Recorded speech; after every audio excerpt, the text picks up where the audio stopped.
নমস্কাৰ সকলোকে।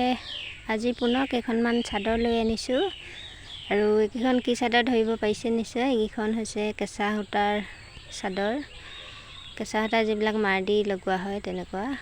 আৰু আঁচুটো এয়া চাইডত দেখুৱাই দিছোঁ, দুটা কালাৰত আঁচু আছে।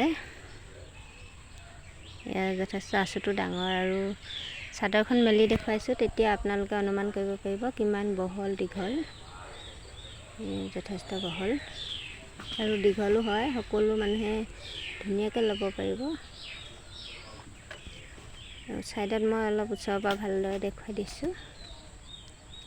আৰু মোৰ যিসকলে ল'ব বিচাৰে মোৰ স্ক্ৰীনশ্বট ল'ব আৰু মোৰ এইটো বুকিং নাম্বাৰটোত মেছেজ কৰি জনাব পাৰিব। চাদৰকেইখন বহুত ভাল, পাতল হয়, গৰমত পিন্ধিবৰ কাৰণে বহুত ভাল হ'ব।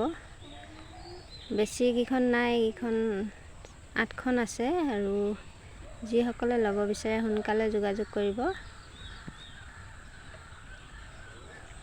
আঁতৰৰ সকলে ল'ব পাৰিব। মই পোষ্ট অফিচত পঠাওঁ, কুৰিয়াৰ নকৰোঁ বাৰু, পোষ্ট অফিচত পঠাওঁ। কেইদিনমান লাগে গৈ পাওঁতে, তথাপি আপোনালোকে পাই যাব, চিন্তা নকৰিব। আৰু বহুতে লৈছে এনেকৈ গামোচা, পকোৱা সূতাৰ চাদৰ এইবিলাক।